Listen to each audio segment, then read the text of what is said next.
And welcome to the Mad Monday podcast, live from the Export Beer Garden studio, and thanks to the legends at 4 and 20 Pies. My name is Tino Fa'asua Manaia, and fresh off his HIA is Izaak Selesele. Yeah, I don't know. I might have to look at changing that that nickname after you got knocked out by Dallin of all people. Yeah. But good to be here. Bloody good to be here.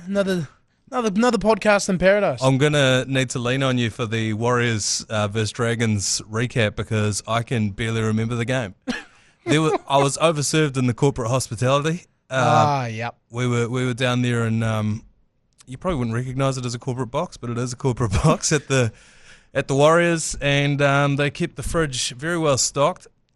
I was just saying to Joe when I walked in. At a certain point, I sat down towards the end of the game, and I was like, I reckon there's 46 dudes on the field right now.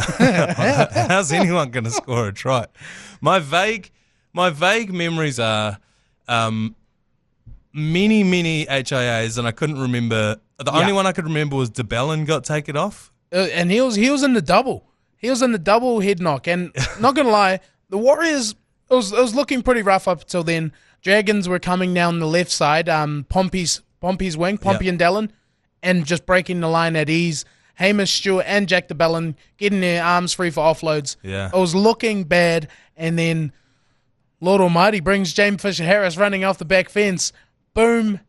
Not even snipers. You can't even call it snipers. It was more like, it was more, I haven't seen, let's put it this way, I haven't seen that many HIAs since we went and watched the Run It Straight comp. It was Hamish Stewart and Jack DeBellin wrapped around the legs, nonging each other out for the count. Yeah, high-speed hongies. That was all I remember. Then my last memory was Gutho, because after he came off, he gave all of his shoes, his socks, his shirt, his pants to people in the crowd. That's the Parramatta in him. I thought he was streaking, and then I realised that the game was actually over, and I was still sitting there. It was one of those games. It's funny when you go and watch the game. It's a very different experience than when you're watching it on TV, because on TV you get the replays, you know, the tackle count. You're very locked. You've also got a commentator. Yep. So you're very locked into what's going on. Whereas at the game, it's all about vibe. And like the hits are way bigger because you're there. The breaks are way more exciting. Yep. Those ones that they made at the end where the Dragons made a break and we're just like, oh, fuck, here it goes. The vibe was, we're about to lose this game in the stadium. I think it's because the Warriors faithful are so used to that kind of thing. You know what I mean? Yeah. There's two different camps. There's the people who are like, oh, come on, keep the faith, blah, blah, blah. And then there's the people who are out at Mount Smart every week in, week out, who have sat in the pissing rain, watched us lose by 40 to a team at the bottom of the tin. And they're like, I've seen this before. This is going to happen again. 100%. But it was one of those games, a gritty win. Obviously, the three HIAs helped. Yeah. Let's call a spade a spade. Yeah. But still won. You know? take it. You absolutely take it. But I thought Vaimaunga was, to be honest, he's probably my favourite Warriors player at the moment. Yeah. Vaimaunga. Over Leka? Leka was rocks and diamonds this game. He had a bunch of balls that he just dropped clean. I'm not too sure. Obviously, for the Warriors' first try when Chanel Harris went down, that was off a Leka special where he gets the ball, shrug, fin, gives it to Twinkle Toes Tuivasa on the sideline, back in for CHT. But it's like he's always prepping to kind of pull back and like fend off. He's not trying to just burrage through the line. He's always trying to, and that's what I found. Flanagan got a hand to the ball like a couple of times and Leka dropped it. But Vaimaunga, I thought bruising as ever. Yeah. Bruising as ever. He's just straight up the guts.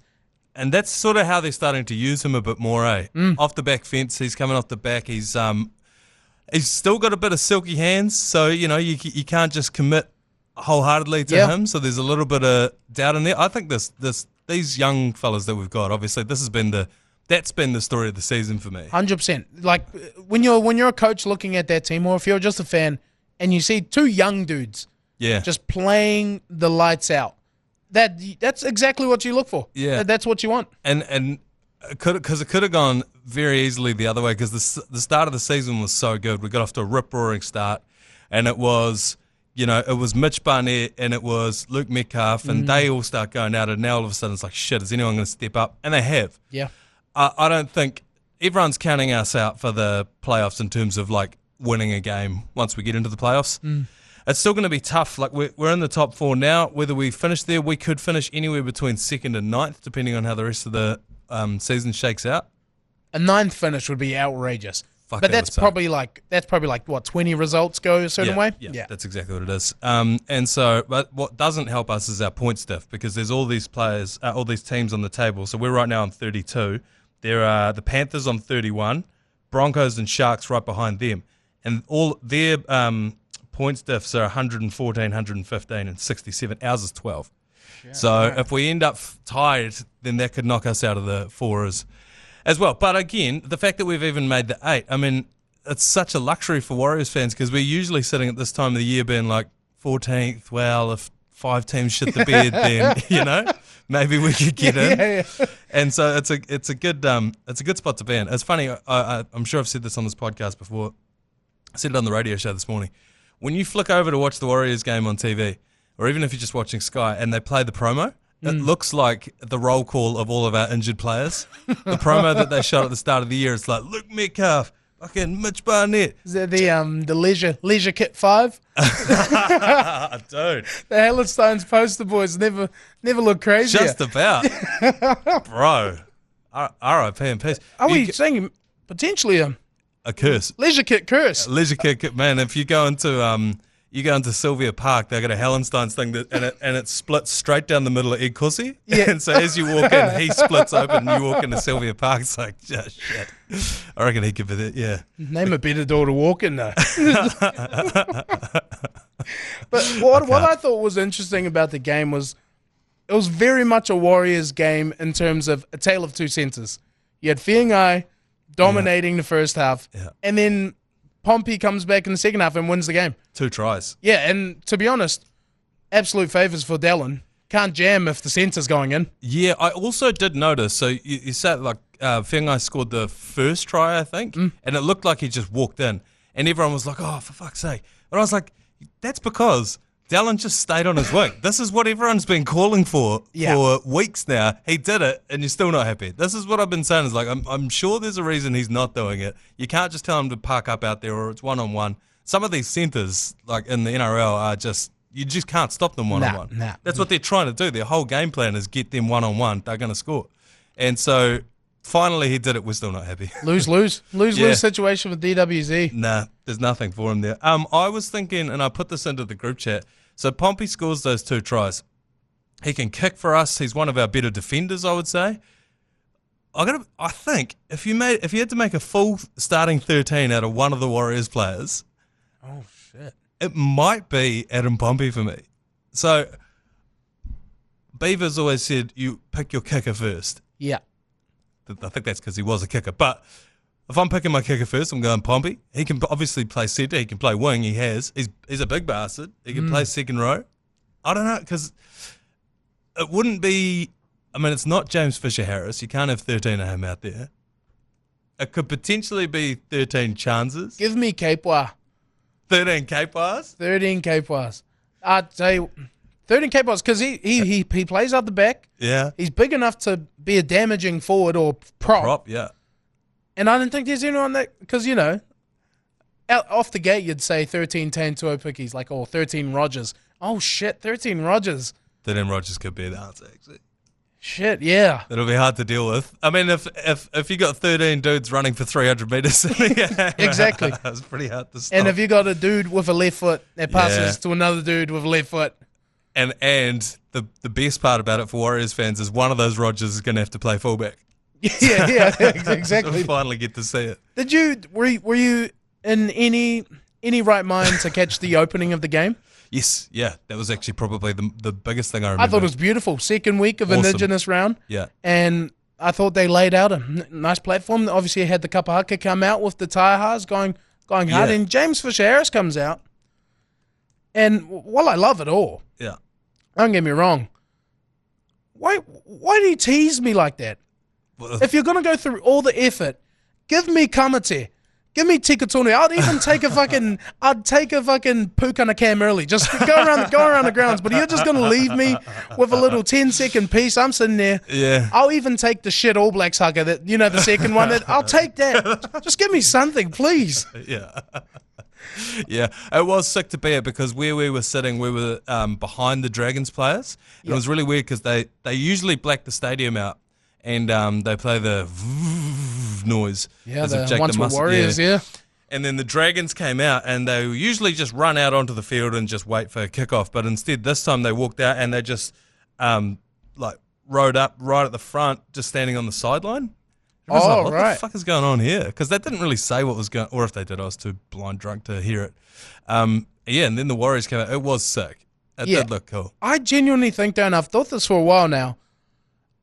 I don't think it's fair that a team's just got to sit there and cop that. And cop it, nah. I've always said that. I genuinely, if I was a coach of a team, you're running drills.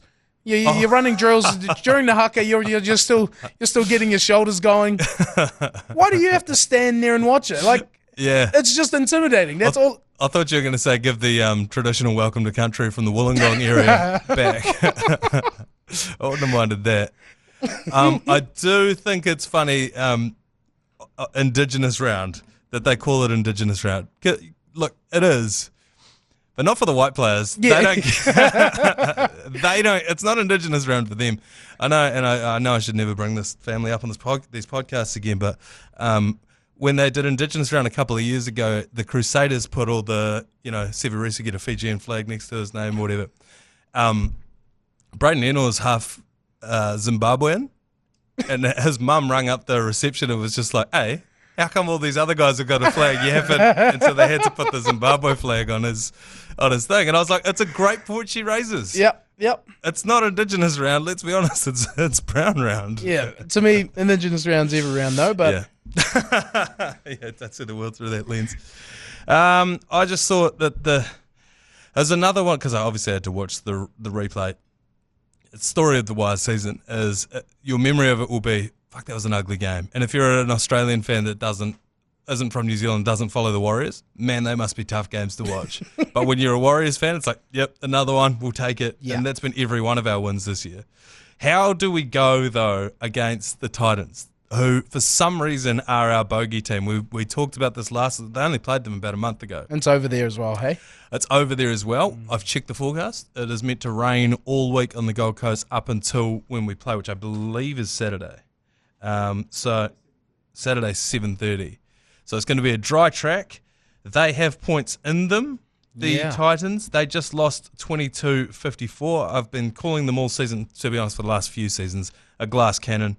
They might put 50 on you. You might put 50 on them. You don't know how it's going to go. They're bottom of the table, negative 187 points differential, and yet I still don't know how we're going to go against them.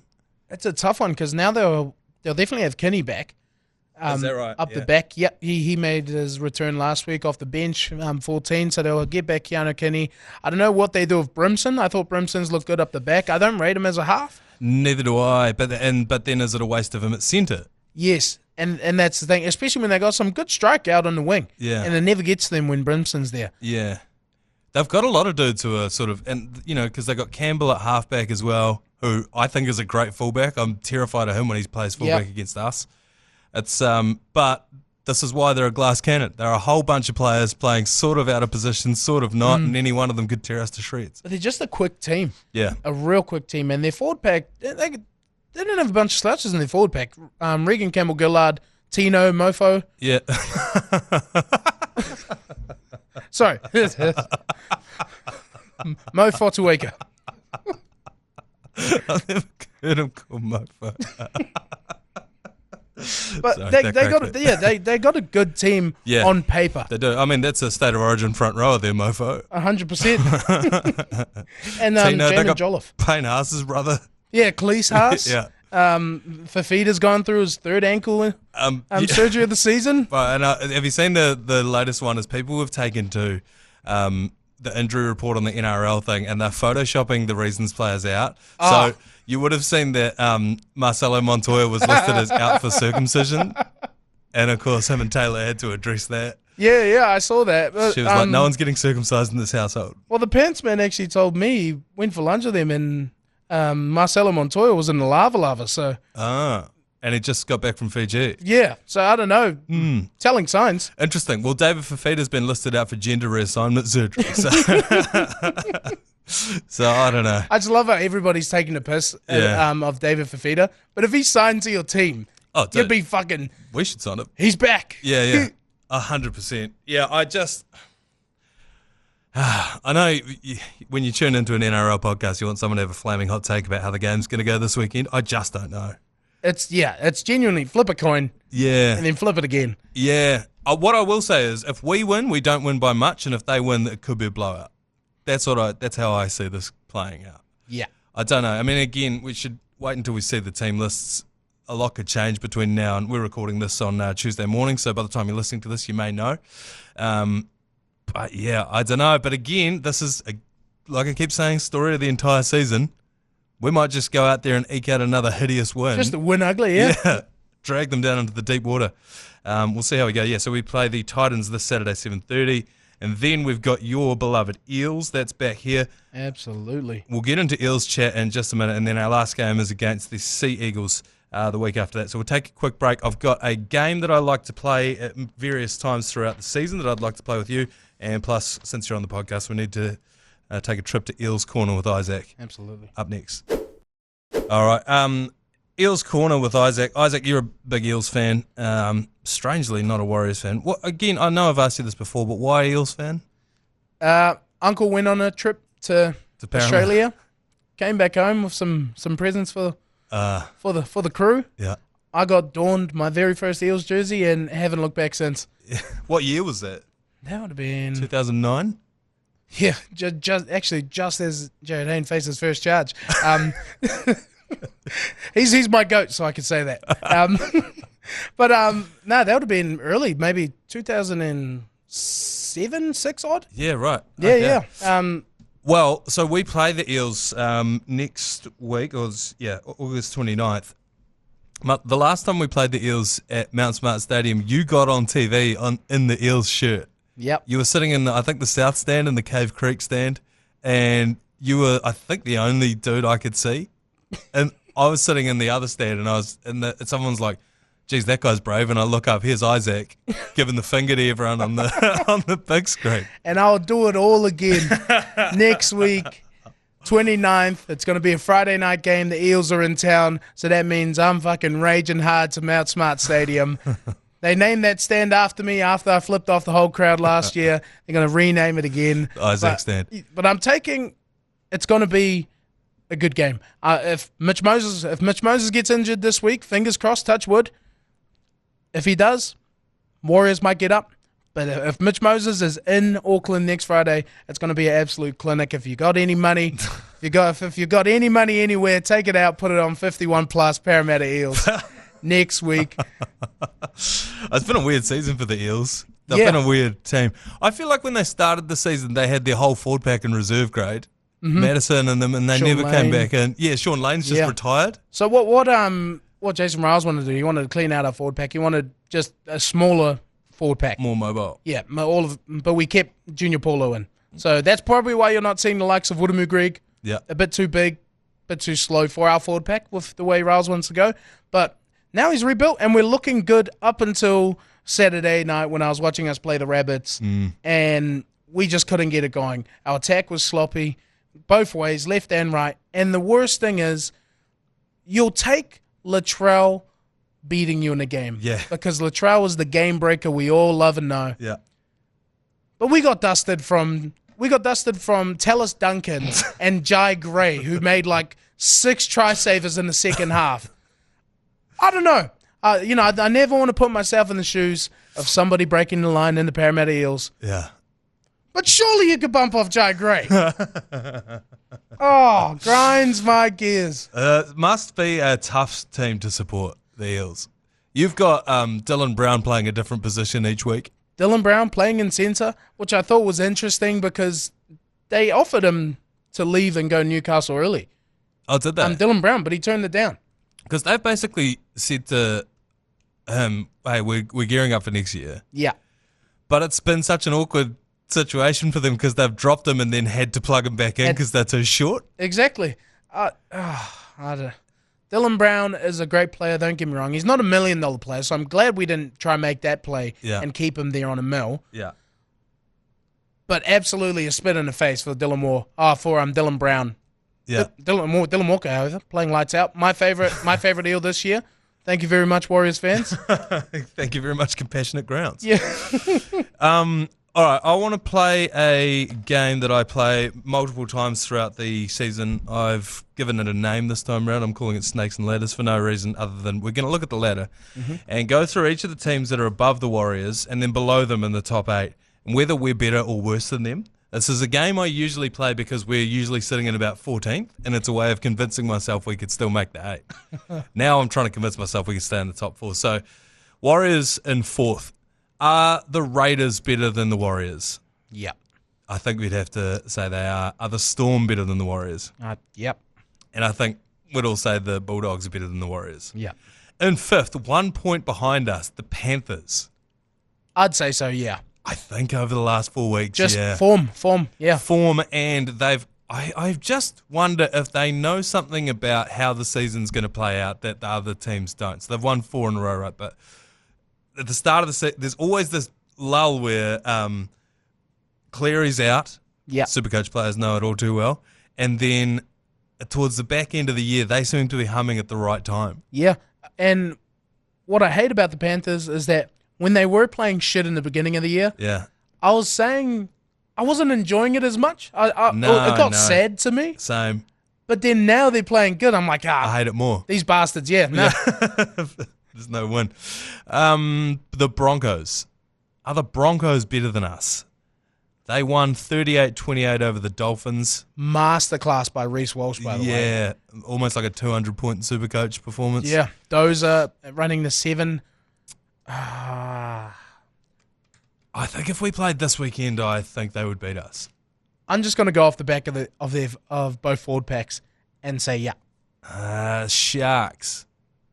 I don't think the Sharks are. Nah, I'd agree with that. I know that they just put 50 on the Titans, and the Titans beat us, and I'm scared to face the Titans. But I'm more scared of the Titans than I am of the Sharks. Yeah, I don't know what hasn't. I don't know what's been happening with the Sharks because on paper they're a great team. Yeah, and they just haven't been winning games. No. Like they're either convincingly beating teams, or they're getting shell shocked. Yeah. I can't put my finger on it either. And despite the fact that they've just scored 50 against the Titans, I do think we'd beat them if we played them. The Roosters at 8th. I don't think they're so. Better than the Warriors either. Then you're into the bottom 8. The Dolphins, I think they might be better than the Warriors. You almost have to say yes. And then you're into the poo-poo platter of Tigers, Dragons, Cowboys, obviously the Eels are shit, the Rabbitohs, the Knights, and then ironically the 17th team in the competition, baked at the bottom of the tin, the Titans. I think they might be better. Okay, so we are about where we should be. Honestly, I think 6 seems about right for us at the moment. And it's not because the team's not playing. I mean, it's because of the injuries and the players that we've got out. You take a home quarter. Oh, 100%. Time for our TAB hunch. This one, we've gone looking for a little bit of value. Like I said, if we win this game, we don't thrash them. I think we eke out a win. If they win, they could obliterate us. We've insured ourselves against that with a second half Warriors points 7-12. 7-12 points in the second half at $3.20. Interesting. So that doesn't matter whether we lose or win. It's just as long as they score in there. As long as Pompey scores 2 tries. Then that bet comes in. So that's $3.20. It's a good way when you're not sure about how the game's going to go to still have a bit of fun. And also that comes in the second half. So it's not like, sometimes you put a bet on and it's like first try scorer and you'll bust and then you're like, now you're what? Just got to sit there looking at a red X already. Yeah. So you're already in a foul mood. Now the Warriors are looking like they're going to lose. That's our TAB hunch. Second half Warriors points 7-12. We'll take one more quick break and we'll come back. I don't even know if I want to talk about SuperCoach. In our head-to-head league, it's heartbreaking stuff. You pour so much of your life into it. I can't even bring the app up because I deleted it out of frustration. Adam Pormana, former producer of this podcast, you'll know him well. We got down to the pointy end of our head-to-head league, and he pipped me right at the post. This is what always happens to me in fantasy sports. As I come out of the gates, and I'm watching 5 podcasts a week. I'm looking at Reddit, fucking Excel spreadsheets. Oh, Reddit? Yeah, I'm deep. I'm deep on 4chan, and I got out to a rip roaring start, but then towards the end, I ran out of. I just fucked it, to be honest. My last trade was I brought impulsively. I brought Turbo in because he was playing against the Tigers. I broke one of my own rules, which is don't trust Tom Trebojevic. And I was right not to trust him because I lost, and I traded Drinkwater out for him, who scored about 150 points. Oh, no. That was the end of my season. That's a terrible one. Yeah. So, look, I don't know what to do with your fantasy team, your SuperCoach team. Good luck. Hopefully you're still going. Is it the final this week? Yeah, it'll be the finals this week. In our private head-to-head league we got going, I actually got eliminated. Yeah. And I was playing down in the bottom bracket. Funnily enough, lost there too. So, not gonna lie, I've been on the Mad Monday podcast maybe a handful of times this year, and I've been confident every single one. I'm down in the dumps at the moment when it comes to SuperCoach. I am going through it. Yeah. But we got about 3 or 4 more weeks of the SuperCoach competition. The winner will win a 2025 Warriors jersey, thanks to our mates at Dynasty Sport. You'll have to forgive me for rage deleting the app, but I'll come in next week and I'll have a look at the top 5, see how close they are. Other than that, should we knock this thing on the head? Yep, yeah. Enjoy your weekend of footy, and we'll see you next week on the Mad Monday podcast. An Australia without rugby league is not Australia.